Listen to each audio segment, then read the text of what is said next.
বকলীয়া ঘাটৰ পৰা লংনিত স্থিত চিলনীলৈ বনভোজ খাবলৈ গৈ পানীত পৰি সন্ধানহীন বকলীয়া ঘাটৰ ব্ৰিটিছ বৰাৰ মৃতদেহ বৰ্তমান উদ্ধাৰ কৰা হৈছে। আপোনাক কিছু ভিজুৱেল দেখুৱাইছোঁ। বৰ্তমান এই ঠাইডোখৰৰ বৰ্তমান ইয়াতে এই ঘটনাটো সংঘটিত হৈছিল। ডেঞ্জাৰ জোন বুলি কোৱা হয়। প্ৰায় 25 ফুট দ এই জেগাটো। এছ ডি আৰ এফৰ লোকে কোৱা মতে 25 ফুট দ জেগাটো আৰু বৃহৎ মানে তাত কাৰেণ্ট আছে। গতিকে সকলোৱে সাৱধান হ'ব, সেই জেগাত কোনো নাযাব যাতে। আৰু প্ৰশাসনক মই অনুৰোধ জনাইছোঁ যাতে সেই জেগাটো বেৰিকেড কৰি দিয়া ব্যৱস্থা কৰে, কাৰণ সকলোৱে কিছুমানে পঢ়িব নাজানিব পাৰে। গতিকে সেই জেগাটো বেৰিকেডিং ছিষ্টেম কৰি দিব লাগে। এক্সক্লুচিভ নিউজ দেখুৱাইছে বৰ্তমান। আৰু ব্ৰেকিং নিউজ আহি পৰিছে, তেওঁৰ মৃতদেহ বৰ্তমান উদ্ধাৰ কৰা হৈছে। এছ.ডি.আৰ.এফৰ দলে তেওঁৰ মৃতদেহ উদ্ধাৰ কৰিছে।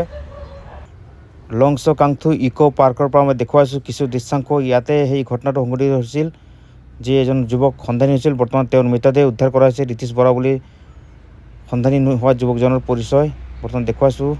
আৰু আপোনালোকে চাই আছে ডিফু প্লাছ।